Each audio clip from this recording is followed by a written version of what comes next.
podemos darle la palabra a Carlos Santos. Hola, buenos días, ¿cómo andan? ¿Todo bien? Vamos a probar, a ver. Sí, parece que sí. Bueno, primero que nada, muchas gracias por la invitación. Les pido disculpas por la voz, que no está en las mejores condiciones. ¿Ahí se visualiza bien? ¿Sí? Y bueno, agradecer a las compañeras por la convocatoria. De acuerdo a lo que me pidieron, voy a hacer como un breve repaso conceptual en torno a la noción de diálogo de saberes y trataré de conectarla con esta idea que manejamos en la Universidad de la República, que es la idea de la integralidad, y ver de qué manera pueden estar o no relacionadas. Lo primero a plantearles es la necesidad de descomponer esta idea del diálogo de saberes, ¿sí? Y tener presente que implica un tipo de diálogo, un tipo de actitud hacia otras personas en un proceso de escucha, de compartir espacios, tiempos, pero también sobre el componente de los saberes, ¿sí? O sea, no es un diálogo común entre dos personas, sino que es un diálogo que refiere a mundos de conocimiento, ¿sí? Y en ese sentido también hay cuestiones o proposiciones epistemológicas que están en juego aquí, y que tienen que ver con cómo entendemos la articulación de esos saberes, la concepción, ¿sí? de los mundos de saberes que están relacionados. Otra advertencia, así como punto de partida: cuando vean una definición de diálogo de saberes, en principio sospechen. Tengan encendida la alerta y la duda, porque en realidad no existe una definición. Existen múltiples definiciones y múltiples trayectorias, prácticas, están enmarcadas en la noción de diálogo de saberes, y no siempre están enmarcadas en la misma proposición, en el mismo marco epistemológico o incluso pedagógico. Entonces está bueno por ahí tener esa duda abierta. Existen muchísimos trabajos, tesis de doctorado sobre el tema del diálogo de saberes, trabajos que se supone que deberían ser como acabados, ¿no? en torno a esta noción, y sin embargo siempre dejan dudas o siempre dejan como espacios abiertos o referencias sin contemplar. Hay quienes, por ejemplo, rastrean la idea de esta propuesta del diálogo de saberes hasta el pensamiento del maestro Simón Rodríguez, que ustedes saben, ¿no? El maestro de Simón Bolívar, ¿no? O sea, que hay una particularidad propia de la pedagogía latinoamericana en esta idea de que el aprendizaje es en sí mismo un proceso de interaprendizaje, donde nosotros también, los docentes, aprendemos junto con los estudiantes, ¿no? La idea de que nos transformamos mutuamente en el proceso de aprendizaje. Supuestamente, para algunos autores, para algunos pedagogos, eso ya está presente en los orígenes de una pedagogía latinoamericana. Yo prefería hablar del principio dialógico en vez del diálogo de saberes, para marcar dónde pueden estar los orígenes de esta noción tan polisémica, tan utilizada y tan apropiada, digamos, para el tipo de trabajo que hacemos quienes estamos preocupados por transformar las condiciones de vida de nuestras sociedades. Y sin dudas hay un antes y un después en la discusión pedagógica en torno a las características de la tarea educativa en la obra de Paulo Freire, en particular en La pedagogía del oprimido, donde aparece este principio dialógico, esta idea de que el educando y el educador se transforman mutuamente, y que quienes ejercemos el rol de docente debemos estar abiertos a nuestra propia transformación en los procesos de aprendizaje. Eso forma parte, digamos, es una de las lecciones pedagógicas de la obra de Paulo Freire, y me parecía interesante además retomar esta portada de la pedagogía del oprimido, que es la portada original del libro que se edita por primera vez en Uruguay, ¿sí? Que no es un dato menor. Estando Freire en el exilio en Santiago de Chile, escribe el libro en portugués, pero se edita en español por primera vez en Uruguay, en una pequeña editorial de Montevideo. Y la circulación de las ideas tiene mucho que ver también con esto, ¿no? O sea, en 1970, antes del inicio del ciclo de dictaduras latinoamericanas, ya iniciada en Brasil, pero el resto de las dictaduras del continente todavía no estaban iniciadas, Freire recoge las lecciones de su proceso de trabajo sobre alfabetización en la pedagogía del oprimido, inspirado fuertemente por la obra revolucionaria de Ernesto Che Guevara. Y esto no es menor, porque vamos a ver que también la idea del diálogo de saberes puede ser que en muchas de sus acepciones se vea cercenada del marco ideológico en el cual surge o en el cual se aplica, por ejemplo, esta noción de el principio dialógico que aparece en la obra de Freire. Para quienes les interese ahí la profundización, hay un trabajo muy particular de Freire sobre la extensión universitaria, que se llama Extensión o Comunicación, 3 signos de interrogación, donde él se plantea si es pertinente seguir hablando de extensión, si es pertinente seguir hablando de una universidad que se extiende hacia afuera, o si es necesario sustituir ese término por el de comunicación, para dar lugar precisamente al diálogo. Entonces ese trabajo es clave para estas reflexiones que ustedes quieren emprender en el día de hoy.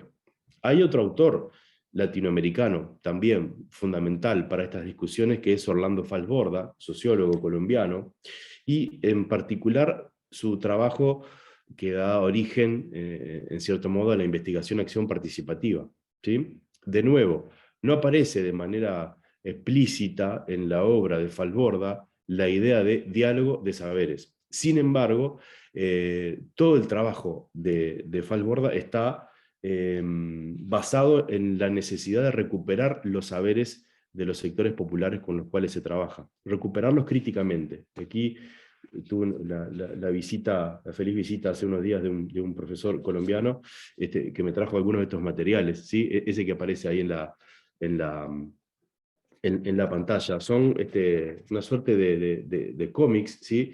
Que realizaba el equipo de FALS en la investigación-acción participativa con campesinos en diferentes lugares de Colombia, en la región de los Andes, en la costa del río Magdalena, donde había un trabajo de recuperación crítica de la historia y a la vez de evolución sistemática de esa historia a los propios sectores populares con los que se trabajaba de manera crítica, ¿no? O sea, una vinculación con los saberes de los demás desde una perspectiva crítica, de una perspectiva que cuestiona permanentemente los sentidos, los valores que están allí incluidos. No es asumir las posiciones de los oprimidos o de los subalternos de manera acrítica.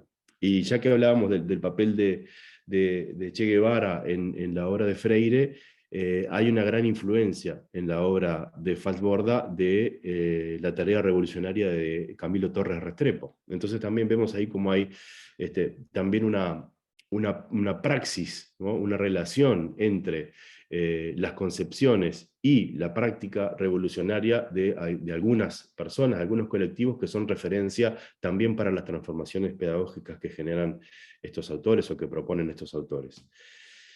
De manera más cercana en el tiempo y geográficamente, la obra del filósofo uruguayo José Luis Revelato, en particular su trabajo Ética de la Liberación. Revelato es un pensador del fines de los años 80 y sobre todo la década de los 90, donde muere tempranamente en el 99, profesor universitario de la Facultad de Humanidades, también con formación religiosa. En Ética de la Liberación plantea la necesidad de recuperar la noción de autonomía en vínculo con la noción él habla de autonomía de saberes, él habla de la necesidad de generar procesos de horizontalidad en la búsqueda del trabajo con los sectores populares. Hay en Revelato hay una inspiración muy fuerte en todos los procesos de la educación popular latinoamericana, de donde quizá venga el término diálogo de saberes propiamente, ¿no? Formulado como tal. No aparece de nuevo en la obra de Revelato con este nombre, pero sí aparecen claves para pensar desde el punto de vista ético, desde el punto de vista conceptual, la relación entre los saberes académicos y los saberes populares, y en los tres autores, en Freire, en Falborda y en Revelato, hay una fuerte influencia del pensamiento del marxismo heterodoxo, pero en particular de la obra de Antonio Gramsci, que es un pensador marxista italiano, que es quizá el pensador marxista del siglo XX sobre lo que hoy llamamos la cuestión de la cultura, ¿no? Sobre el plano de las ideas y su intervención sobre la realidad. Y después quiero colocar también como un aporte relevante, un aporte contemporáneo, la obra del sociólogo portugués Boaventura de Sousa Santos, en particular su idea de las epistemologías del sur. Ha coordinado desde Portugal y también desde una posición académica en Estados Unidos, una serie de trabajos con colectivos y con intelectuales de lo que podemos llamar el tercer mundo, América Latina, África, Asia, donde ha generado toda esta idea de un sello epistemológico propio de los países subdesarrollados, llamémosle, de los países pobres del mundo, empobrecidos, y a partir, y aquí viene la inspiración de Boaventura, es la práctica de los movimientos sociales de estos lugares. Él propone una noción que no es tampoco estrictamente el diálogo de saberes, sino la ecología de saberes, ¿no? Y él hace una proposición, una interpelación a las universidades, y dice que la universidad del siglo XXI, esto lo está escribiendo a comienzos del siglo XXI, bajo digamos, la inspiración de los foros sociales mundiales en Porto Alegre y de los foros sociales regionales en diferentes partes del planeta. Él está diciendo que las universidades deben practicar una extensión al revés. Tienen que abrirse para que entre a las universidades el saber de los movimientos sociales y generar de esta manera un nuevo tipo de práctica, ¿sí? Pero vean que siempre, quiero poner énfasis en esto, siempre está el carácter colectivo de los saberes con los cuales se interactúa, ¿sí? No es el saber personal con el cual yo me siento a conversar, sino que son saberes que están en diálogo, pero que implican procesos colectivos en general de resistencia, de organización, de lucha, ¿sí? Entonces, cuando ustedes me convocan a mí a hablar del diálogo de saberes, yo prefiero partir como de estos, del pensamiento de estos autores, de las obras de estos autores, y de su aporte a esta idea que es el principio dialógico, o el principio de que cuando interactuamos con otras personas, lo que debe primar es primero el reconocimiento del saber del otro, para luego poner en juego mi saber.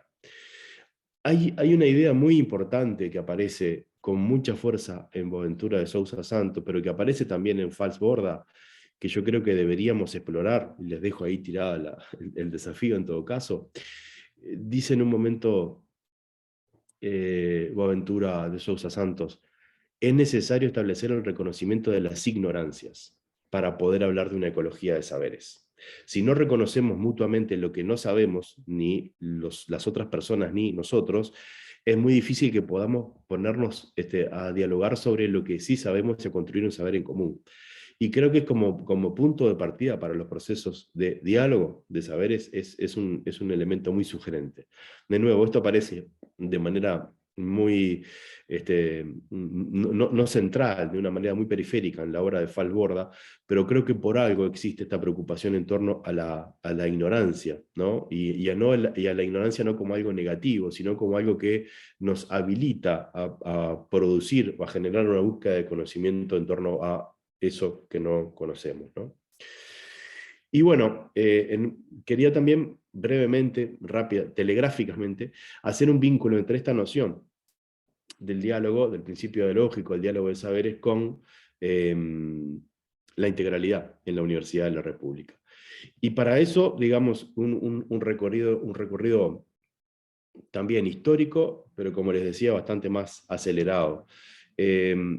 La noción de integralidad está anclada en las primeras experiencias de extensión universitaria en nuestra universidad, y seguramente esto sea asimilable a procesos de otras universidades latinoamericanas, que yo no conozco tan en profundidad. Pero en las primeras décadas del siglo XX tuvimos una gran experiencia en nuestra universidad de las llamadas universidades populares. Es una experiencia que surge en Francia y en España a partir del desenlace de la Guerra Civil Española. Muchos pedagogos, muchos maestros, maestras españoles terminan en América Latina. Entonces en Perú, en Buenos Aires y en Uruguay tenemos experiencias de universidades populares que básicamente eran procesos formativos, pedagógicos, llevados adelante por estudiantes universitarios organizados junto a personas, colectivos organizados, principalmente sindicatos, llevando adelante procesos formativos fuera de la currícula, digamos, de la enseñanza formal. Sería lo que hoy denominamos educación para adultos, enseñanza para adultos. Entonces había, esta imagen es de, no sé si reconocen el edificio, está todavía casi de la misma manera en la Plaza Cagancha de Montevideo. Actualmente funciona allí el Museo Pedagógico. Ahí funcionaba la Universidad Popular del Centro Internacional de Estudios Sociales, y había varios centros de estudiantes que dinamizaban ese proceso. Todavía no existía la Federación de Estudiantes Universitarios del Uruguay, por ejemplo, y lo que se enseñaba aquí iba desde idioma español para estudiantes migrantes extranjeros que estaban recién llegando, para migrantes que estaban recién llegando al país, trabajadores, derecho laboral básico, corte y confección, títeres para niños y niñas.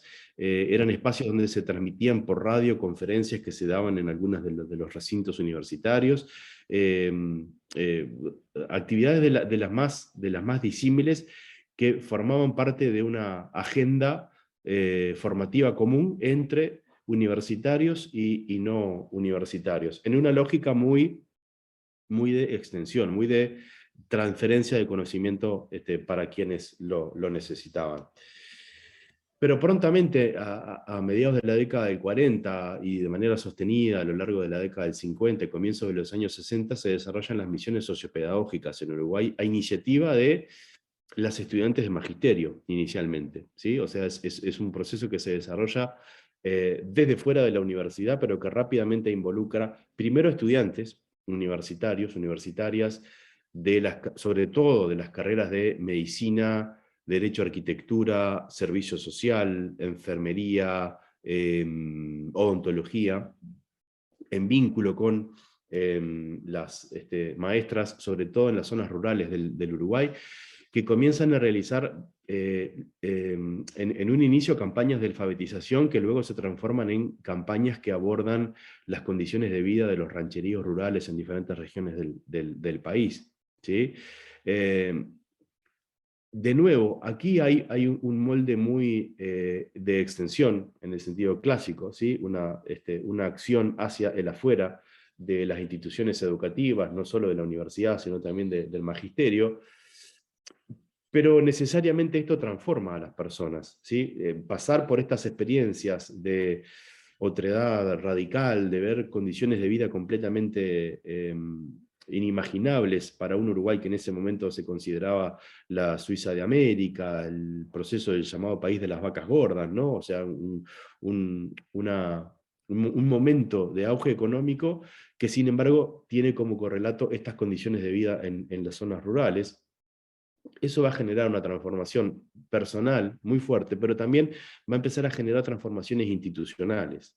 El primer departamento de extensión universitaria que tuvo nuestra universidad fue en el año 1956, para precisamente coordinar la participación de universitarios y universitarias en estas misiones sociopedagógicas que llevaban adelante desde el magisterio. O sea, fue un movimiento tan grande que requirió que a nivel central la universidad creara una institucionalidad propia que pudiera dar coordinación a los recursos, a la movilidad, a las personas que estaban involucradas en estos procesos, ¿no?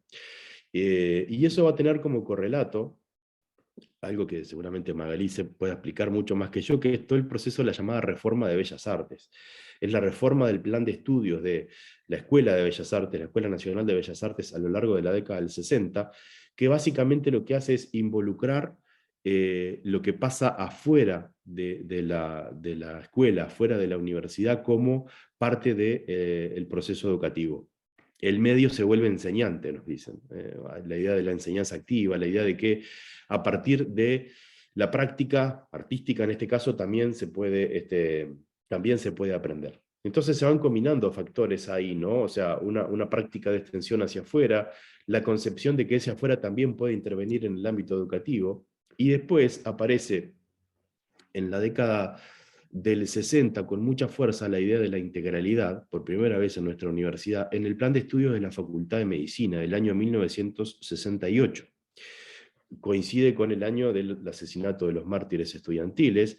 Es la primera vez que se pone en marcha un plan de estudios que reconoce dentro de los ciclos formativos un ciclo integral, en el cual participan docentes de diferentes disciplinas, ¿sí? Porque está la idea de que no se puede abordar la formación de los futuros médicos y las futuras médicas solamente desde el saber médico, y que es necesario ahí que haya en los equipos que están en este ciclo integral trabajadores sociales, psicólogos, psicólogas y diferentes especialidades de las medicinas, ¿no? Y también del derecho. Este plan de medicina en realidad recoge toda la experiencia de la reforma de Bellas Artes del 60 y recoge el plan de arquitectura, que ahí Natalia me podrá corregir, yo no recuerdo si es del 51 o del 52, el plan de estudios de Facultad de Arquitectura, el plan de la carrera, que también hablaba de la formación integral del arquitecto o arquitecta, en el sentido de que tenía que ser consciente de que su intervención en el medio generaba consecuencias y que debía partir del estudio de esas consecuencias antes de involucrarse en las acciones en el medio, ¿no? Entonces ahí hay como todo un acumulado que desarrolla nuestra universidad que se trunca con el golpe de Estado del año 1973, con la intervención de la Universidad de la República por parte del gobierno militar, y que hace que, por ejemplo, a la salida de la dictadura, la Facultad de Medicina no retome el plan de estudio del 68, sino que retome el plan de estudios anterior. O sea, este plan que recogía la integralidad, que abordaba la dimensión de la integralidad como una de las partes del proceso formativo de los futuros médicos, quedó trunca. El equipo de Facultad de Medicina que había estado en el decanato antes de la dictadura concreta la instalación de un programa integral en el oeste de Montevideo en la década del 90. Es el programa APEX, el programa APEX Cerro. APEX es aprendizaje y extensión. Coincidentemente o no, uno de los docentes que trabajó en este programa fue José Luis Revelato. Entonces, gran parte de las discusiones que él generó acerca de la participación, la autonomía, la liberación, tienen que ver con su experiencia, con su pasaje por este programa. Y en ese sentido, digamos, la idea de la integralidad sigue viva en los programas de extensión, y luego va a aparecer con mucha fuerza del año 2001 y 2002, con iniciativas militantes estudiantiles en torno a la gran crisis socioeconómica que tuvo el país y a la gran huelga del año 2002, la huelga estudiantil del año 2002, que es la llamada huelga extensionista, donde se desarrollan múltiples procesos de extensión universitaria a partir de colaborar con la emergencia nacional que vivían amplios sectores del Uruguay. Esa práctica extensionista, que fue apoyada institucionalmente por nuestra universidad, da lugar a las primeras concepciones de integralidad tal cual la conocemos hoy en la UDELAR, que surgen del movimiento estudiantil, surgen de la Federación de Estudiantes Universitarios en un documento que está titulado La Universidad para el Pueblo, que es de la 11ª convención de la FEU. Y este programa, por ejemplo, es el programa de las huertas comunitarias, estudiantes de agronomía, de trabajo social, junto de nuevo con las estudiantes de magisterio, desarrollando procesos de huertas comunitarias en la zona metropolitana de Montevideo para contribuir a la emergencia alimentaria, ¿no?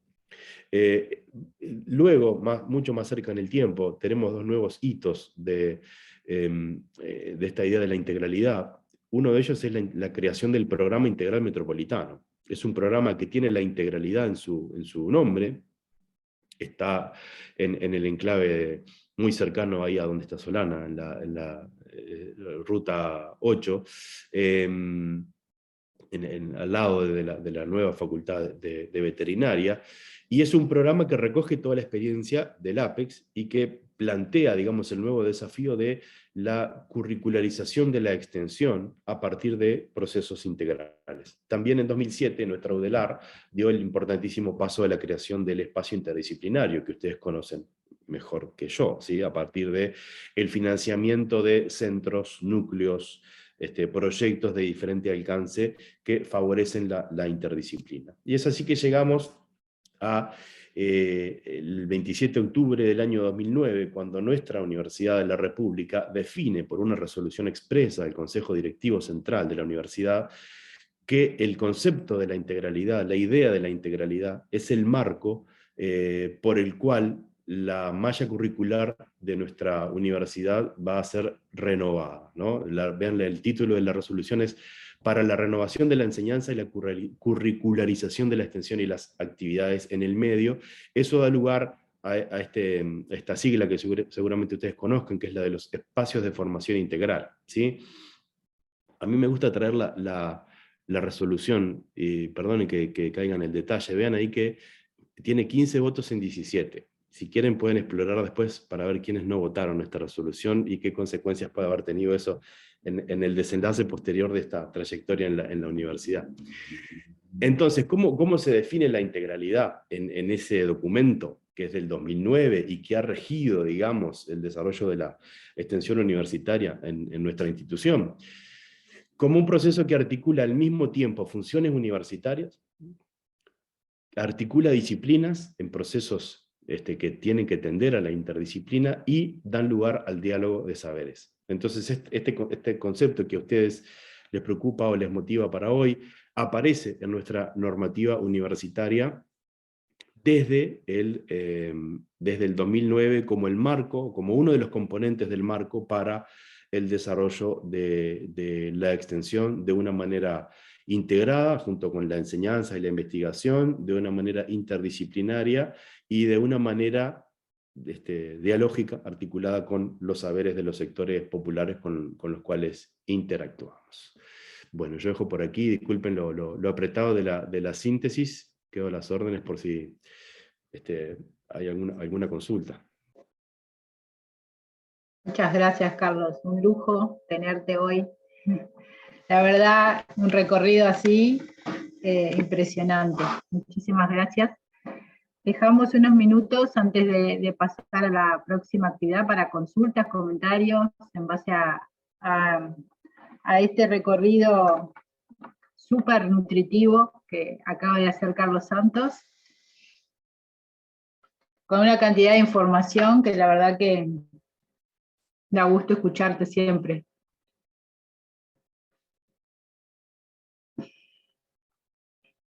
¿Preguntas?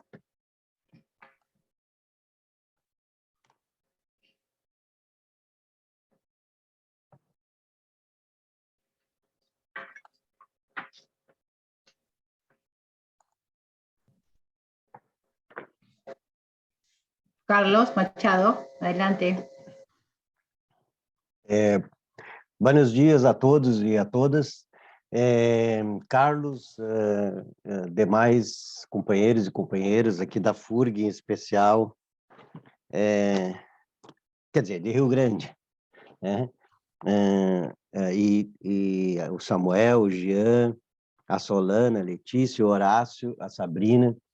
Coloquei a Solana e a Letícia aqui conosco, e a Natália também, e a Johnny, que estão participando aqui, porque também já pedindo desculpa que, como se fala aqui no Brasil, o cachorro come e sai correndo, uma coisa assim. Bem, mas é o seguinte, eu tenho uma atividade agora de tarde, eu tenho que terminar a apresentação, e só gostaria de fazer um breve comentário provocativo. Primeiro, anotei todas as questões aqui do Carlos para estudar, muito, muito interessante, e dizer que, em parte, também faz parte das reflexões que eu e uma garota fizemos aqui em Rio Grande, né, que eu coloquei o link aqui, de um trabalho que se chama O Lobo, o Opressor em Pele de Cordeiro entre Nós, os Desiguais e os Diferentes. Os conflitos em Paulo Freire como contribuição aos processos educativos e produtivos. E que perspassa, em parte, grande parte, a reflexão do Carlos Santos, mas o particular aqui no Brasil, de que o Paulo Freire tem uma obra que se chama Pedagogia, Diálogo e Conflito.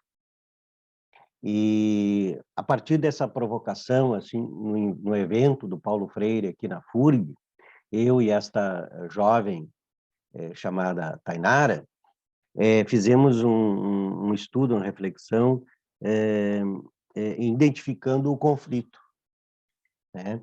Porque naquele momento muitos freirianos utilizavam o diálogo do Paulo Freire para se juntar com os opressores, com os dominadores, né? Numa grande comunidade, vamos dar as mãos, que nem a educação ambiental tradicional. Vamos nos juntar todos para salvar o planeta, sem identificar quem é que está prioritariamente destruindo o planeta, ganhando, lucrando, matando, assassinando, para o lucro, para manter o que está aí. Então, agradecer muito aí, tem uns companheiros aqui que ficaram com a tarefa de participar e fazer todas as anotações. Desculpe, eu tenho que ir, porque é uma coisa meio importante aí, mas um abração a todos e espero que fique gravado e depois eu possa assistir direitinho. Obrigadão, um abração a todos aí. Tchau, tchau. Muchas gracias, Carlos, también.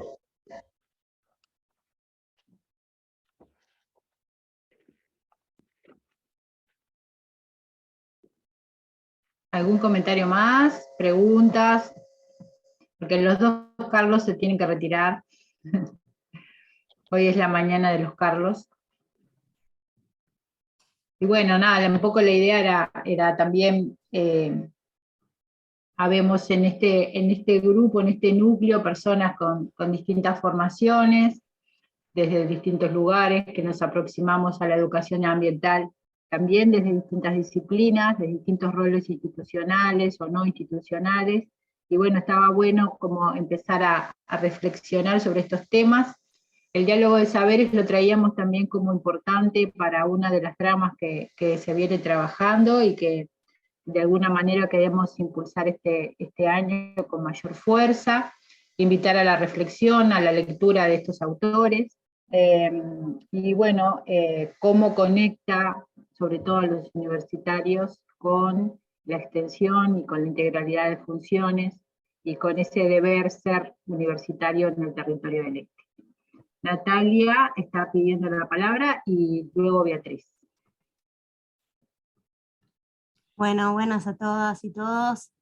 Nada, para picar un poco y no perder la oportunidad de tenerla a Carlos acá, a hacer una consulta que capaz que, digo, más allá de que me conteste a mí, como para compartir con todos y todas, de cómo, de alguna manera, bueno, en el 2009 tenemos esa resolución del CDC, y bueno, y eso ya estamos a un tiempo de ese momento, y bueno, preguntarle un poco cuál es su visión sobre cómo ha evolucionado esto hasta el hoy, que si bien es poco tiempo, igual pueden haber algunos ya registros y ideas de cómo se viene dando, y bueno, y cuáles son aquellas cosas que deberíamos, por lo menos desde el rol de la universidad, o también de fuera de la universidad, laburar más, ¿no? O enfocarnos en mejorar. Gracias, Carlos. Gracias, Nati, gracias. Hacemos otra reunión y les doy mi... a ver, sí, tenemos condiciones para evaluar el efecto de esta política. No lo hemos hecho como universidad, estamos mal. En octubre del 2009 se aprobó esta resolución. En marzo del 2010, la Universidad de la República tenía en marcha más de 90 unidades curriculares integrales en toda la universidad, para todas las áreas del conocimiento, involucrando a cerca de 4.000 estudiantes y cerca de 50, 60 docentes, si no me equivoco. Esos números, hay una evolución de esos números, hay un monitoreo que se hace a nivel central. No hay un estudio acerca de la calidad de esas intervenciones. Yo tengo la sospecha de que hay múltiples cosas abajo de los espacios de formación integral. Lo que sí podemos sostener es que hemos pasado desde esa resolución hasta ahora 3 rectorados distintos de la Universidad de la República y la política se mantiene. También es cierto que esa política se mantiene con un presupuesto del 0.06% de la Universidad de la República. No llegamos al 1% destinado al financiamiento central de la universidad. Y eso también es sostenido en el tiempo. Entonces, yo creo que estamos a tiempo de dar un giro a esta política de la integralidad, de evaluarla y potenciarla, porque yo creo que tiene efectos tremendos, ¿no? Esto de los EFI es como lo más visible, pero también existen los proyectos de fortalecimiento de las trayectorias integrales, que ustedes conocen. Yo creo que el accionar del PIM y del APEX y el espacio interdisciplinario entra dentro de una concepción integral como universidad, ¿no? Entonces, me parece que ahí tenemos que sentarnos a evaluar y poner recursos para esa evaluación y para estas prácticas. Y además, para completar la complejidad, tenemos un nuevo estatuto del personal docente en funcionamiento desde hace poco, que plantea que nuestra práctica docente en la UDELAR tiene que ser integral. Entonces me parece que es el momento para dar un giro y para no dejar a nadie sola con esta tarea, sino para que sea un proceso institucional, acompañado, con evaluación, y del que se pueda aprender, ¿no? En colectivo. Entonces me parece que está hecho. Yo lo veo siempre como un proceso positivo, al cual le pueden estar faltando cosas, pero que tiene mucho para dar todavía. Muchas gracias, Carlos. Bueno, justamente creo que la pregunta de Natalia tiene que ver con que uno de nuestros objetivos como núcleo interdisciplinario es justamente promover y fortalecer la integralidad de las funciones de los docentes que estamos y de la formación de recursos humanos, así que es súper pertinente la pregunta para pensar, y al final de la plenaria de hoy vamos a estar también mostrando una idea que estamos tratando de impulsar, que es esto de el núcleo te conecta, que bueno, que lo que permite, o que nosotros pretendemos que permita, es también esa bajada al territorio y también subida, ¿no? Desde las organizaciones e instituciones hacia la academia y la universidad. Beatriz, tenías una pregunta, una consulta. Bienvenida. Buenas. Disculpen que hay mucho ruido por acá. Bueno, no, nada, agradecer a los Carlos y a todos los compañeros y compañeras. Y bueno, nada, una reflexión que quería hacer. Yo tengo en esta doble función, yo soy maestra de grado, pero bueno, también pude incursionar en la universidad y aportar esto, ¿no? Como el docente, que es el que está quizás más cerca de aquellas poblaciones, de repente de los más chicos, de las comunidades rurales, yo trabajé en liceos y en escuelas rurales, cómo el pasaje por la universidad al docente, al magisterio, le da también una apertura diferente. No sé si me explico. Es decir, la importancia de esos saberes que se unan, ¿no? Los saberes magisteriales con los saberes universitarios y en esa integralidad de saberes.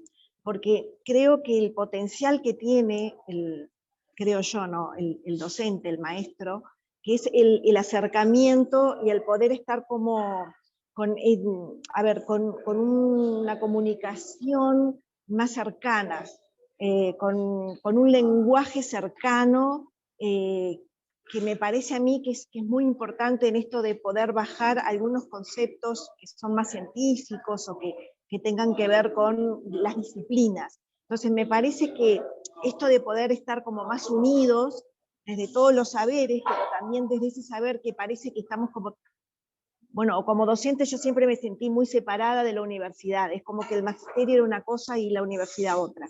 Creo que ahora no lo visualizo tanto, pero bueno, seguir trabajando desde ese lugar. Es simplemente una reflexión que hago junto a ustedes. Con Carlos Machado muchas veces lo hablábamos, la vez pasada en Río Grande, eso, ¿no? De la importancia de que cuando uno se comunica, el otro pueda comprender lo que yo estoy hablando, y que el otro tenga la capacidad de expresión, que creo que eso lo hacemos desde los primeros momentos, de cuando nos empezamos a formar, ¿no? Esa apertura que el docente puede ir dando la impronta de que todos podemos hablar, todos tenemos que hablar, todos podemos comunicarnos, ¿no? Como esa autoestima desde los más pequeños. Es un poco, es algo que me parece que a mí me moviliza mucho y que creo que es muy importante a la hora de que después sea un adulto que se involucre, que participe, que pueda expresarse, que tenga la capacidad de hacerlo. Era nada más que eso. Y bueno, muchas gracias por la oportunidad. Gracias, Beatriz, por los comentarios. Beatriz trae un poco esto de la valorización, ¿no? El reconocimiento del saber y del conocimiento de la otra persona al momento de también de estar trabajando en territorio o desde las instituciones. Teníamos que pasar por una cuestión de tiempo al trabajo en su grupo, según el cronograma que habíamos acordado. Samuel, estás levantando la mano, si podemos hacer tu intervención lo más rapidita, te agradezco. Perdón, Estela, yo me tengo que ir porque tengo que ir a buscar a mi hija a la escuela. Entonces, si tiene una pregunta, Samuel, la puedo escuchar de la grabación, o si no, está mi correo ahí, me pueden escribir y queda la orden, ¿sí? Hasta luego, disculpas. Muchas gracias, Carlos. Y gracias por estar ahí, aún enfermo. Samuel, adelante, por favor. Olá, bom dia, tudo bem? Sou Samuel, falo desde Rio Grande, aqui do PPG, e estou finalizando o doutorado em Educação Ambiental na linha de fundamentos, né, da educação ambiental, e aí, que pena que o Carlos Santos teve que sair, né? Mas de repente vou entrar em contato com ele para a gente conversar, mas eu queria expressar alguns comentários, uma vez que vários das colocações que ele trouxe, né, de alguma forma perpassam alguns dos pontos que eu trago na tese em educação ambiental, que eu vou falando bastante sobre a questão de autoformação e que vai se conectando com a questão da autonomia que ele trouxe, né? E aí, de alguma forma, eu dialogo com o Boaventura de Souza Santos também e com o Paulo Freire, e aí eu acho que é um movimento que pudesse ser interessante, né? Fazer essa recuperação dessas aprendizagens ativas que são originárias lá da educação nova, e como que esses movimentos foram sendo podados, então, né? Foram sendo cortados com a ascensão desses regimes ditatoriais, né, na América Latina, porque essas experiências, né, elas já estavam colocadas em exercício, né, desde os anos 30, desde os anos 40, e ainda anterior, né, a Paulo Freire. Se menciona bastante Paulo Freire, mas ele ainda tirou, né, bebeu de um instituto que era o ISEB, Instituto Superior de Estudos Brasileiros, né, e que tinha uma tentativa desses exercícios de aprendizagens ativas. E 3 dias depois que entrou a ditadura no Brasil, por exemplo, esse instituto foi fechado, né? Então, talvez fosse um movimento interessante de se tentar entender como que se recupera agora esses conceitos de integralidade, né? E de uma educação integral, ou de uma integralidade numa releitura agora contemporânea, né? E como ele tinha falado da questão da ignorância, né? Eu queria conectar com um outro autor, que é francês, né? Que fala da ignorância, mas acaba voltando lá que é o Jacques Rancière, né? Que ele acaba voltando lá no Sócrates, que foi o primeiro a falar da questão da da ignorância. Claro que dentro disso a gente pode fazer as críticas aí de uma visão talvez eurocêntrica, né? Mas o Jacques Rancière vem trazendo também uma perspectiva um tanto quanto de buscar autonomia, né? E um tanto quanto anárquica em processos educativos, né? Então, desse mestre ignorante, de que aprende em processos horizontais, né? Mas eu ainda estendo um pouquinho assim para a ideia de mestres clandestinos, né? De aprender com os diferentes mestres, não só os mestres assim científicos, né? Mas os mestres dos saberes diversos, né? Dos saberes do cotidiano, os saberes culturais, os saberes originários, os saberes de diferentes cosmovisões, né? Então, os mestres clandestinos nessa ideia, né? Bom, e a minha pergunta, assim, além desses comentários, é tentar entender como que o núcleo, né, vem compreendendo esses momentos, essas compreensões e diferenças entre interdisciplinaridade e transdisciplinaridade, porque às vezes me parece que vários dos comentários que estão colocados sobre interdisciplinaridade rumam assim para uma ideia de transdisciplinaridade, né, daquilo que está entre e através de diferentes disciplinas. Obrigado aí pelo espaço y abrazo. Muchas gracias, Samuel. Interesante lo que traías también del tema de la ignorancia. Capaz que si tenés algún texto o algún autor que nos puedas compartir para que otros compañeros puedan también acceder a otras lecturas, está súper interesante. Ahora, según lo que teníamos planificado, vamos a pasar a trabajar, y también se podría retomar alguna de estos comentarios que hacía Samuel en base a la ponencia de Carlos Santos. Cecilia, ¿estás por ahí para contar la dinámica? Sí, gracias. Bueno, un poco en esto de que nos vamos embulliendo en el diálogo de saberes y también es una manera de compartir un diálogo de vivires, diríamos. No se escucha bien, Ceci. No se escucha, Ceci. Hola, hola, hola, hola. Ahí ponete más cerquita, por favor. Es como que se pierde la voz. ¿Ahí me escuchan mejor? Sí, y habla un poquito más despacio porque la conexión se ve que no es buena y entonces sale como cortado. Bien.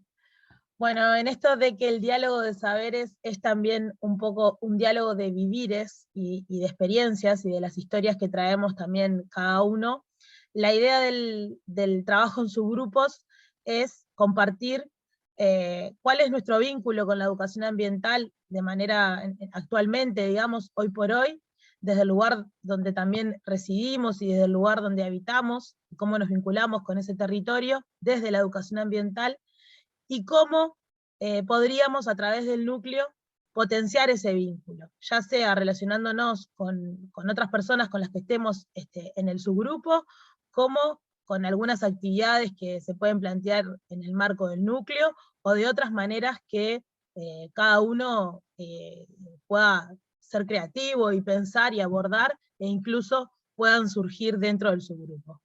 Entonces, vamos a ir a subsalas y vamos a compartir un documento que ahora vamos a pegar el enlace en el chat, pero que va a haber una coordinadora, digamos, de cada subsala, que va a tener acceso a ese documento, y la idea es compartir, digamos, la consigna que está ahí planteada en la primer diapositiva del documento, compartir esta pregunta, ¿no? ¿Cómo podemos, a través del núcleo, potenciar el vínculo que tenemos con la educación ambiental?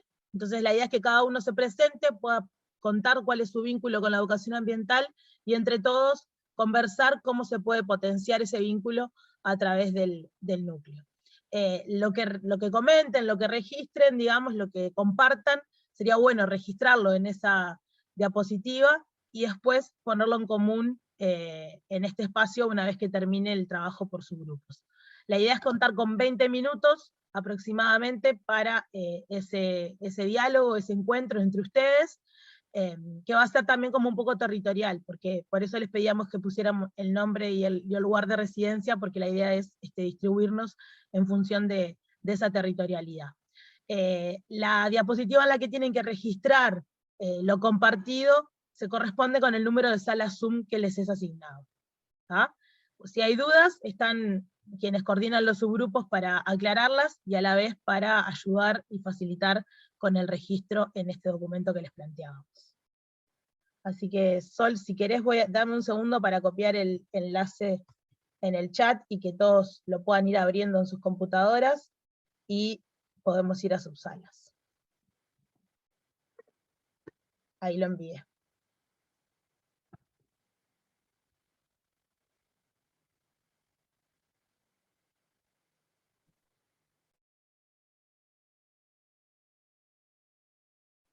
¿Se escuchó mejor ahí? Sí.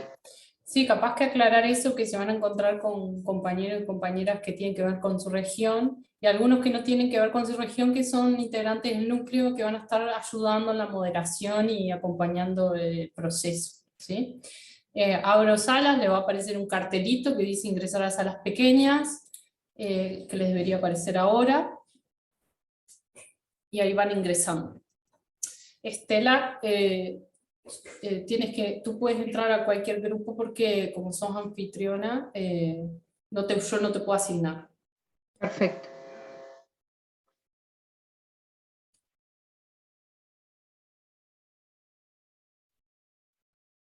Pauso la grabación, ¿no? Así. Me cortaron. En lo mejor del baile vino el apagón. No vale, che, no vale. Segue o baile, Estela. Pasó volando, ¿no? No digo para nada. Siempre nos pasa, ¿no? Nos pasa que cuando agarramos la dinámica, ya terminó el tiempo. Bueno, tomamos los primeros 5 minutos entendiendo y después ya, claro, uno agarra vuelo y se fue. Ahí está. Pero bueno, mejor quedar con ganas, ¿no? Además. Si ya no las ganas, podemos adelantar la próxima plenaria, para la semana que viene, por ejemplo.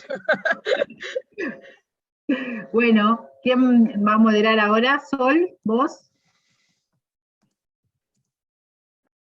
¿Vale? ¿Estamos todos en la sala grande? 29 somos. ¿Volvieron todos los grupos? Porque... Sí. ¿Sí? Sí, teóricamente sí. Bueno, quizá, ¿quién se anima a arrancar? Ponemos la PPT ahí. Dale. Comparto. Compartimos el 1, y quien se anime el grupo 1, y la idea es que los grupos se vayan escuchando y el grupo 2 complemente, en esto de las potencialidades, complemente al grupo 1 y así vamos como acumulando saberes en esto del diálogo de saberes. ¿Les parece? Estamos. Muy bien. ¿Quiénes serán? Grupo 1. Grupo 1, Montevideo y Canelones, Eugenia, Beatriz, Micaela, Laura, Flor y Jean, o Jean, no sé cómo se dice el nombre.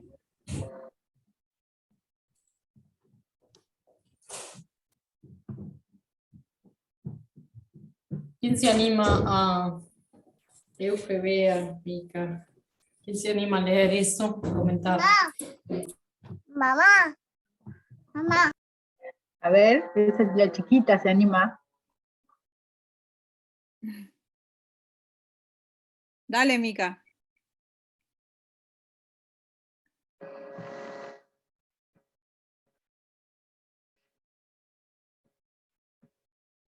¿No está Mica? Mica es la que yo Sí, conozco. está, pero no quiere. Dale, Mica. No quiere. Vamos, estamos en una zona de confort, tranquilos todos. Bueno, si quieren, Laura, yo leo. Sí, Mica, dale que se nos va, tenemos un ratito nomás, dale, No, adelante. no voy a hablar yo, chiquilines. ¿Vas a hablar, Mica? No, Laura. Se fue Laura. Sí, bueno, yo Flor hablo si quieren. Dale, Flor. Bueno, Laura habló de los vínculos en la salud y el ambiente, relacionar la naturaleza y la cultura, ser araña, conectar redes de gente y colectivos, profesionalizar las prácticas de educación ambiental y objeto de investigación en sí para acompañar procesos colectivos, educación ambiental en la conservación en áreas protegidas, potenciar el magisterio y encuentro con el territorio. Eso en resumidamente lo que se habló.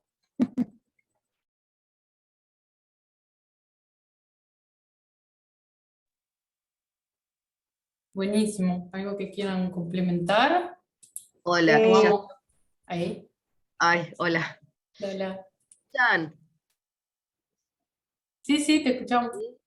Estoy muy resfriada, disculpen, pero bueno, quizás para agregar un poco a ese punteo general que hay, una de las cosas que estuvimos hablando acerca de qué se puede potenciar es cómo poder acercar los colectivos, sobre todo los colectivos sociales. Hablábamos con Jimena de los grupos de pescadores, por ejemplo, con el que ella está trabajando, y que de alguna manera quienes trabajamos en áreas protegidas también en el este, nos hemos vinculado con estos colectivos, cómo poder vincularlos a los procesos de educación ambiental. Era un poco como, digamos, el desafío quizás que hablábamos, ¿no? Y cómo poder relacionarlos a través de esta cómo poder encontrar el espacio de educación ambiental, cómo hacer esos encuentros con el territorio y con los colectivos que habitan en el territorio. Y bueno, creo que un poco eso, capaz que Jimena puede aportar un poco más. Sí, pero no nos nos quedó dio corto. mucho el tiempo, nos extendimos un poco, entonces nos quedó un poco truncado el proceso, pero sí, como que salió en todos un poco de los ámbitos y el territorio como ese lugar donde podemos encontrar, y como también, porque algunas decían como, bueno, yo no hago educación ambiental, entonces también eso desde, bueno, que lo venimos discutiendo hace tiempo, ¿no? ¿Qué es la educación ambiental? Y bueno, cómo vamos ahí reconstituyendo y adaptando también a las cosas que hacemos y a las cosas que vamos construyendo, ¿no? Pero por ahí.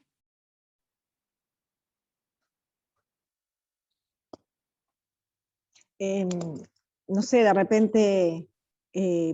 bueno, el grupo 2. Y capaz que vamos complementando, así después nos da como un ratito para intercambiar. No, seguí, Beatriz, si querés, y así ya pasamos. Después igual lo agregamos, lo vamos agregando. Bien, perfecto. Dale. El grupo 2, ¿quiénes serán? Ahora no pasa la diapo. Estábamos por acá con Analía, Cuando tiene que pasar, no pasa. Leonardo, no sé quién quiere un poco contar lo que conversamos, Ana Clara. No fuimos tan concretos en nuestras palabras, pero bueno, un poco salieron cosas interesantes. No sé por ahí si quiere alguno tomar la palabra para explicar un poco. ¿Se está viendo la pantalla del grupo 2? Yo ahí estoy compartiendo. Ahí va. Ahí va. Yo estaba en eso, pero se había trancado. Dale. Quizás si después pueden poner los nombres ahí, está bueno. ¿Quién quiere comentar? Maldonado.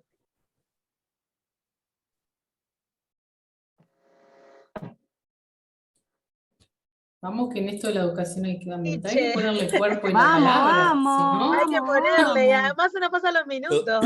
Yo si quieren comento, pero mi conexión es muy mala, pero ustedes Dale, ven. Leo.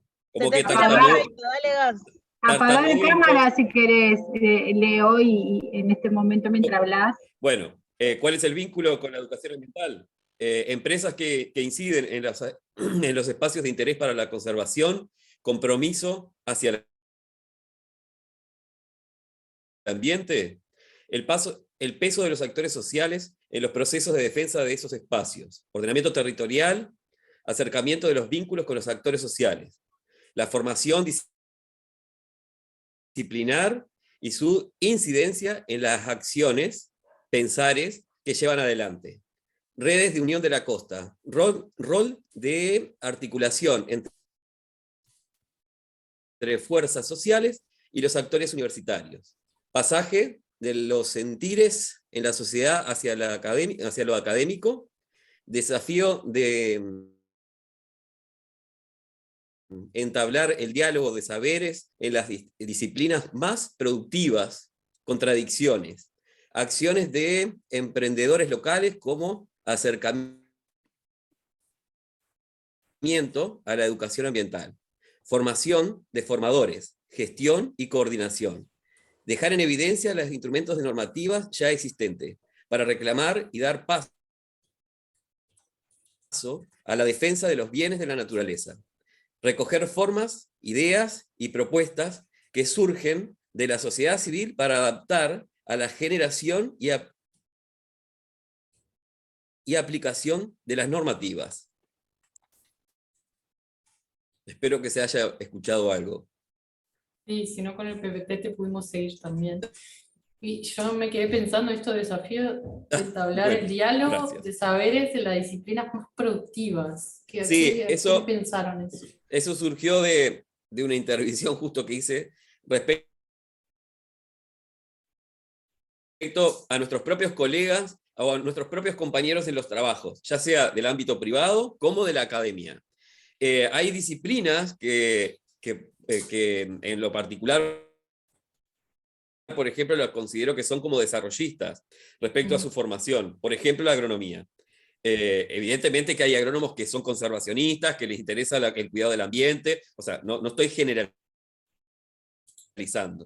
Pero bueno, sabemos que el hecho de generar profesionales para el desarrollo económico puede llegar a que determinadas acciones en el territorio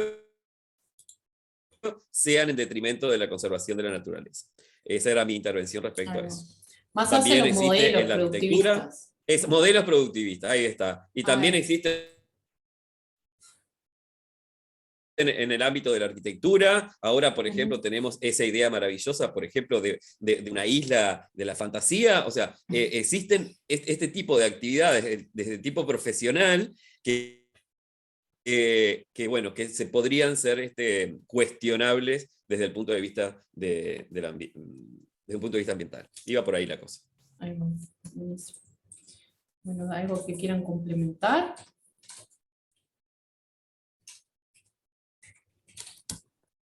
Está bueno si le ponen el nombre ahí a la diapo, así ya nos queda también para después. Si les parece, pasamos al grupo 3 y seguimos complementando. Ya nos fuimos a Rocha acá. Bueno, no sé, hay alguno de los compañeros que quiera. En realidad nos pasó que también, como teníamos a Sabrina también en el grupo, estuvimos como un ratito explicando en qué marco estábamos hablando de esto un poco, quienes éramos, nos detuvimos un poquito más con las presentaciones y el intercambio, y bueno, después nos quedó poco tiempo para la generación de las ideas así, y sobre todo escribirlas en la PPT. Pero bueno, no sé si quieren compartir ahí algo, lo que yo pude sintetizar ahí un poco lo que se habló en términos generales, esto de favorecer el intercambio del diálogo, o sea, que en qué puede, ¿no? De alguna manera el núcleo, a través del núcleo, potenciarse, trabajando desde la interdisciplina, generando experiencias de autoconocimiento con actores de dentro y de fuera, ayudando a lograr una genuina comunicación. Después hablamos también bastante de las artes y como muy potentes, ¿no? Toda esa área de conocimiento como muy potente para generar estas experiencias, de integrar y traducir estos conocimientos y estos saberes, generados tanto dentro como fuera de la universidad. bueno, y un poco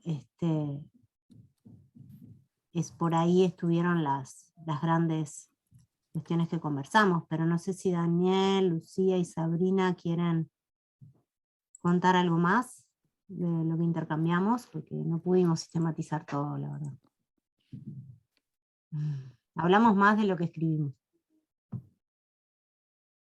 Yo creo que Está igual bien, está pero bien, si quieren. sintetiza creo que muy bien lo que hablamos. Exacto. La verdad que bien, Nati. Para todo lo que hablamos, bien, bien. El grupo apoya entonces. Sí, sigamos nomás que. Bien, seguimos con Rocha, que es un grupo grande. Gracias. Eugenia, Bueno, Magali. si no hay valientes de último momento, voy yo. Dale.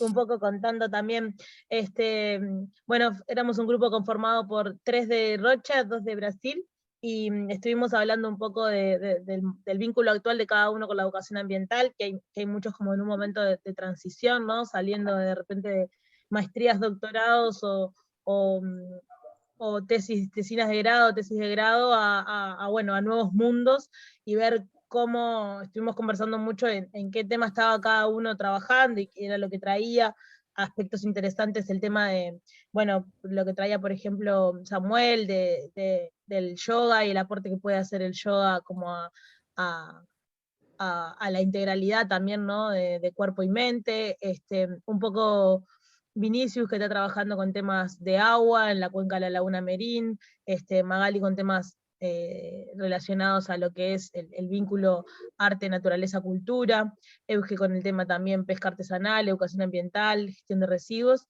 y bueno, como estos vínculos, este momento de vínculo con la educación ambiental en transición, y nos centramos mucho en el aspecto práctico, ¿no? De cómo a través del núcleo se podía potenciar ese vínculo. Y lo que primero apareció fue como, bueno, la importancia del núcleo, de que esté en la región de que esté permeando en el CURE, como una necesidad y también un deseo de que de repente estudiantes que en su proceso de formación hubiesen querido tener esta asignatura de educación ambiental o este núcleo como un ámbito también de participación, entonces ver ese aspecto como un logro, ya de por sí mantener un vínculo con el núcleo como para mantenerse también en vínculo con la investigación y con la educación ambiental. Y después estuvimos hablando de, bueno, de realmente cómo es el vínculo con el núcleo, ¿no? Cómo nos podemos vincular con el núcleo y cómo el núcleo puede también potenciar digamos, y fortalecer a sus integrantes, ¿no? Entonces ahí estuvimos haciéndonos preguntas de, bueno, ¿cómo sería ese vínculo? ¿Qué es? Juntarse con otros y armar proyectos, armar investigaciones, también estuvimos haciéndonos la pregunta de cómo potenciar los colectivos que ya están haciendo educación ambiental y que incluso eso, ¿no? No se definen como colectivos que hacen educación ambiental, también hablamos, bueno, un poco de qué es y cómo a veces no reconocemos que algunos vínculos, algunos colectivos en el territorio la están haciendo. Y también creo que fue algo bastante común en el resto de los grupos, este vínculo arte-naturaleza y como evitar abordarlo desde una dicotomía y como una herramienta fundamental y como un ámbito también fundamental de la educación ambiental. Entonces, por ahí estuvo lo que compartimos, y más que nada como preguntándonos eso, ¿no? Ya en la parte más práctica y yendo más a lo que es cada territorio y cada conflictividad, cómo el núcleo, cómo este ámbito puede habilitar o puede permitirnos ese vínculo, esa integración y potenciar justamente, ¿no? Lo que venimos haciendo. Por ahí. No sé si alguno quiere complementar. ¿Qué dice el grupo?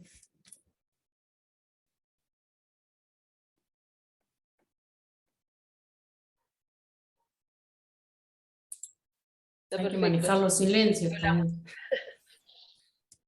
¿Está perfecto? Tá excelente, a gente falou de tudo isso aí e um pouquinho mais que a gente teve no momento mais inicial ali também se apresentando, né? Mas está muito bom. Así es, la Chichu. Grupo 5, 33 La Valleja y Indamais. Que No acá sé faltan si los los nombres también. no nos pusimos. Si Ahí va. quieren compartir alguno de los compañeros, era un grupo muy diverso. Uruguay, Brasil, Chile, Canadá. No sé si alguno quiere compartir. O por ahí dale tú y complementamos, ¿no? ¿Puede ser? Bueno, al principio nos estuvimos presentando cada uno quién era y cómo se vinculaba a la educación ambiental. Y bueno, y a partir de ahí vimos, cuando empezamos a trabajar en la consigna, empezamos cuando nos presentamos,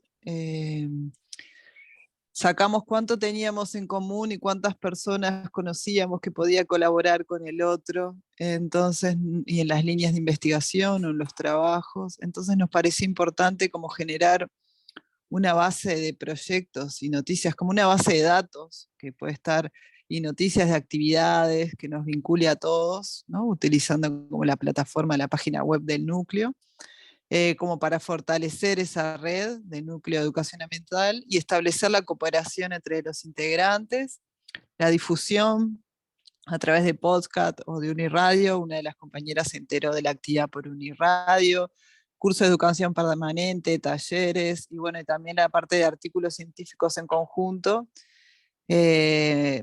Creo eso, saber en qué está el otro, ¿no? Cada uno de los integrantes, como para fortalecer esa red. Creo que entendíamos que nos falta eso como para empezar a generar esos links, y ahí la cooperación de diferentes formas, más formal, menos.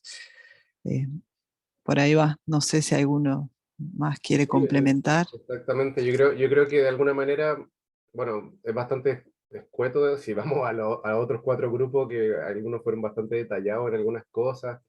Nosotros en el fondo nos enfocamos harto en ver que existe una necesidad, creemos, de efectivamente poder generar los espacios, probablemente más virtuales inicialmente, pero que permita rápidamente identificarnos en estos espacios, porque si no me equivoco ya somos unas 50 personas o algo así, en donde nos permita efectivamente encontrarnos a partir de repente palabras clave de las actividades que realizamos, y a partir de ahí cada uno poder ir alimentando eventualmente esta base de datos de proyectos, o hay que buscarle las características o el nombre más específico, pero que en el fondo a partir de ahí podamos comenzar a conectarnos, no solo de manera cada vez que nos encontremos en plenaria, por ejemplo, sino que de manera interna, comenzar a compartir de manera a la interna, intercambiarnos los correos y la actividad, y eventualmente a partir de ahí comenzar a generar ciertos espacios, por ejemplo, de difusión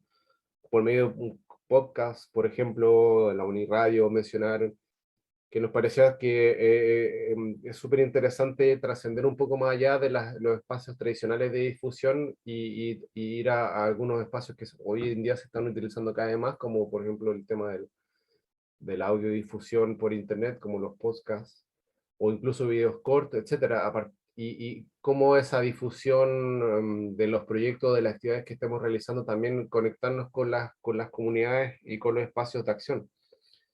Por supuesto, también se pensó en cosas parecidas a lo que algunos otros grupos mencionaron, como la generación de cursos de educación permanente, talleres, a partir de esta mayor exposición de nuestras actividades o de nuestros quehaceres, cómo poder de manera ya también más implicarnos a partir de esos espacios a la generación de otras actividades como los cursos y los talleres.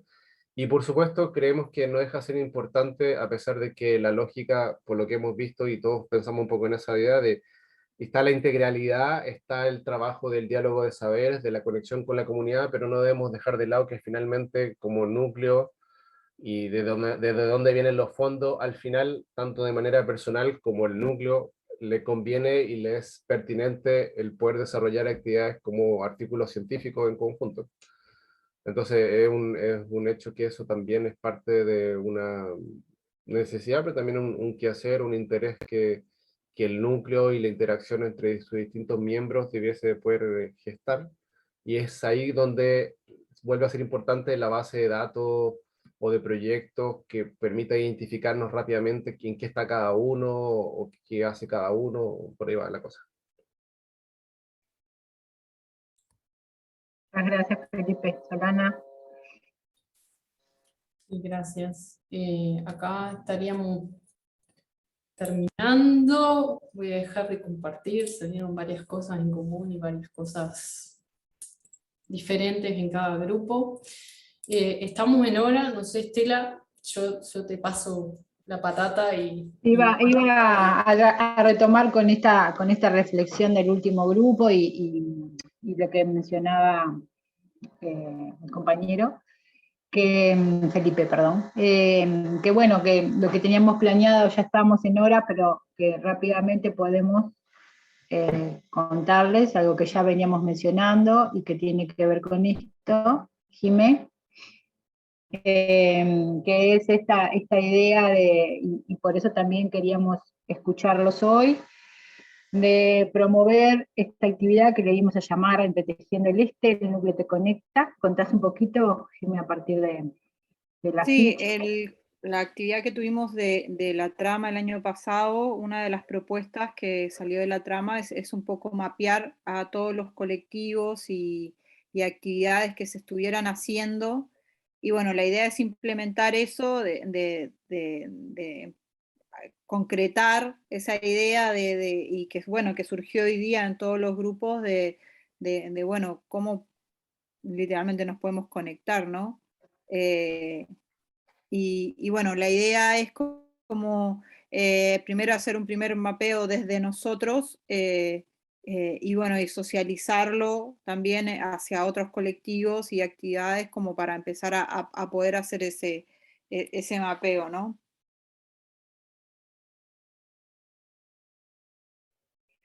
Gracias. Y sí, aparentemente coincidimos y eso está muy bueno porque el primer paso sería como entonces tener a la disposición de la información en una base de datos que pensamos que sea de libre acceso, y para eso tenemos, por la ley de protección de los datos personales, tenemos que solicitarles a las personas que accedan a poder publicar esta base de datos, que va a estar disponible cuando termine de conformarse en la web del CUBRE. Y bueno, no queríamos dejar rápidamente de mencionárselo porque era algo que ya estamos encaminándonos hacia eso, y bueno, y las ideas que hoy trajeron también se pueden seguir sumando a esta propuesta. Y tiene que ver con esto, de cómo nos encontramos, de cómo nos conectamos, de cómo pensamos acciones colectivas, de cómo pensamos publicaciones en conjunto, como decía Felipe, y ya en todos los distintos niveles que nos puede interesar desde los distintos roles. Y bueno, y por último, y para cerrar, no queríamos dejar de contarles. Sí. ¿Quién está hablando? Analía. Analía. Que justo Sí. hoy Ana Clara mencionó en el subgrupo que desde el Mirador del Este ya hay una iniciativa de mapeo de organizaciones de la sociedad civil, creo que es. Entonces, quizás tener en cuenta esa iniciativa ya, porque, no sé, en algunas cosas capaz que se superponen, y bueno, no sé, que capaz que conversar con Ana Clara a ver cuáles son las características de ese mapeo para no superponer esfuerzos. Dale, gracias. Igual yo creo que son cosas distintas, ¿no? Lo que estamos pidiendo acá es que las personas se registren, o las instituciones, y estamos pidiendo autorización para que esa información sea pública.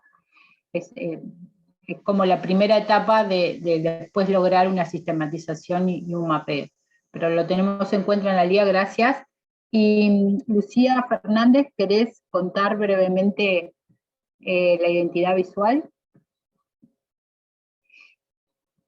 Bueno, estos meses hemos estado trabajando en consolidar la identidad visual del núcleo, y nada, simplemente contarles que el logo que logramos finalmente tener, que lo trabajamos junto a Olayes, está constituido por una flor de diente de león, y esta idea para nosotras es súper importante porque, si ustedes se acuerdan, esta imagen surgió en la primera reunión plenaria que tuvimos el año pasado. Entonces, en base a esa idea que surgió en la plenaria, en el diálogo y en el intercambio entre quienes participaron en esa instancia, fue que empezamos como a trabajar y a pensar en esta idea, ¿no? Entonces, la idea con este logo, con esta imagen, es plasmar un grupo humano en constante crecimiento y expansión, como viene siendo y trabajando el núcleo, y pensamos también en esa flor de diente de león, en su circularidad, como la integración. Y a su vez vieron que tiene las semillitas que están volando, tiene que ver con el compartir y con el expandir la educación ambiental, en esa dispersión de las semillas, ¿no?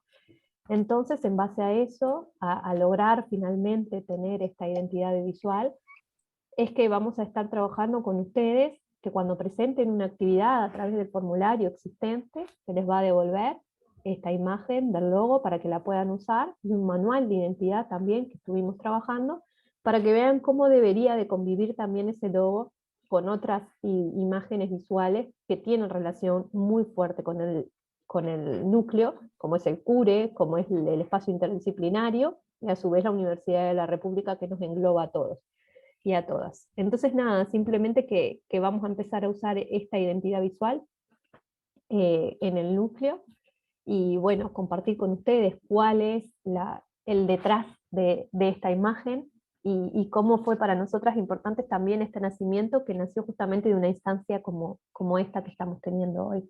Así que eso, en la medida de que empiecen a generarse actividades, vamos a estarles enviando esto para que ustedes puedan empezar a usarlo en la difusión de sus actividades.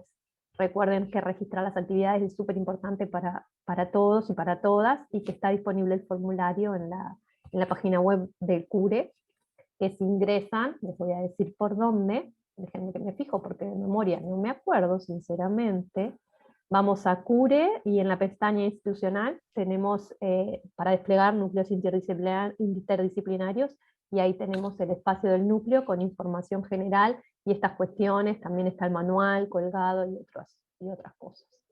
Así que nada, contarles eso bien breve en realidad, para no sacarles más tiempo, que estamos súper en hora. Muchas gracias, Lucía. Tal cual como comentaba, mostrarles que esto había surgido desde el seno mismo de las plenarias docentes, y bueno, el simbolismo que hay atrás, esta idea también de seguir dispersando la educación ambiental desde y para el este, como venimos en cada convocatoria repitiendo, y comentarles, que también lo habíamos dicho en las primeras plenarias, que el núcleo cuenta con un plan de comunicación, específicamente una estrategia comunicacional, porque entendemos, y hoy me hacía acordar Carlos Santos cuando traía esto de la extensión versus la comunicación, y cómo no, en este diálogo o en este principio dialógico es importante pensar en cómo nos mostramos, y también y cómo hacemos que la gente interesada en estos temas se acerque. Nos quedaría contar que tenemos un gran producto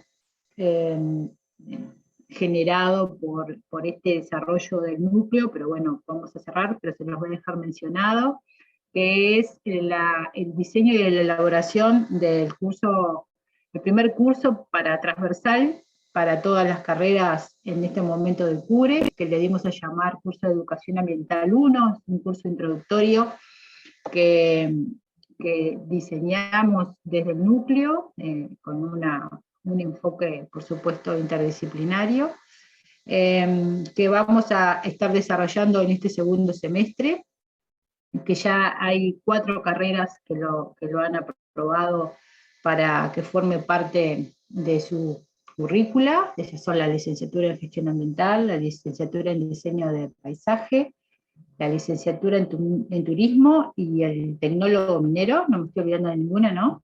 Están los procesos también adentro de la licenciatura y tecnicatura de Educación Física y de Enfermería, o sea que estamos muy contentas realmente de la aceptación y el buen recibimiento que ha tenido esta propuesta.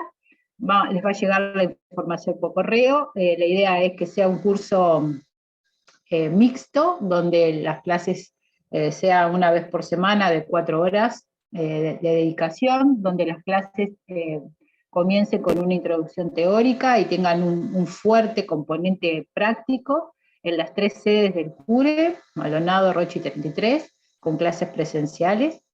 Así que, nada, terminar contándoles que estamos en este lindo proceso tan anhelado por muchos de las integrantes del Núcleo de Educación Ambiental, y que bueno, que esperamos que se logre consolidar en este segundo semestre del 2022.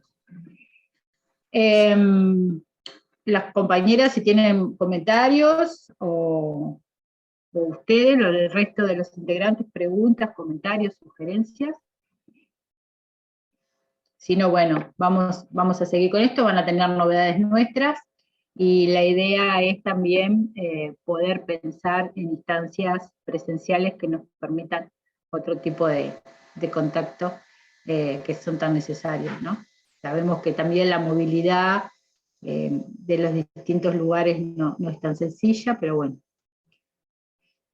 No sé, Chechu, Solana, Natalia, ¿alguien más que quiera comentar? Si no... No, bueno, nada, agradecer la participación de los que se dieron el tiempo para estar y para compartir y para intercambiar.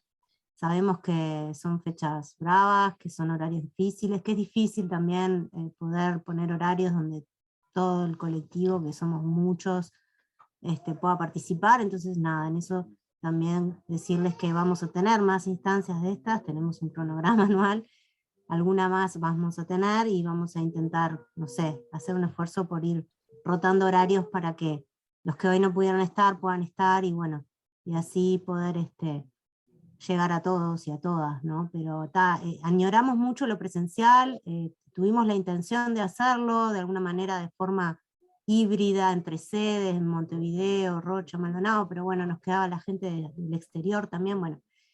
Y bueno, más allá de que de nuestras resistencias volvimos al Zoom, pero bueno, es como lo que en este momento resulta más fácil para todos. Eso, nada más compartir. Y bueno, gracias, Nati. Solana compartió ahí el link para llegar a la información del núcleo en la página del CURE, también está la información del núcleo en la página del espacio interdisciplinario. Recuerden que pueden registrar, es más, sería absolutamente deseable que registren las actividades vinculadas al núcleo. También importante empezar a incluir el logo con la identidad visual, que nos permite identificarnos, y les recordamos también el mail oficial, digamos, educacionambientaldeleste@gmail.com, donde vamos a estar recibiendo sus inquietudes, comentarios, preguntas, necesidades concretas relacionadas a este tema. Les agradecemos a todos y todas, a los compañeros de Brasil, muchísimas gracias como siempre, del exterior, Felipe de Canadá, que bueno, que logran acomodar las agendas para estar siempre presente y aportando su granito de arena a este gran proceso. Que pasen muy bien, nos encontramos en una próxima instancia. Hay tiempos de andar contra el viento cuando el contratiempo comienza a soplar.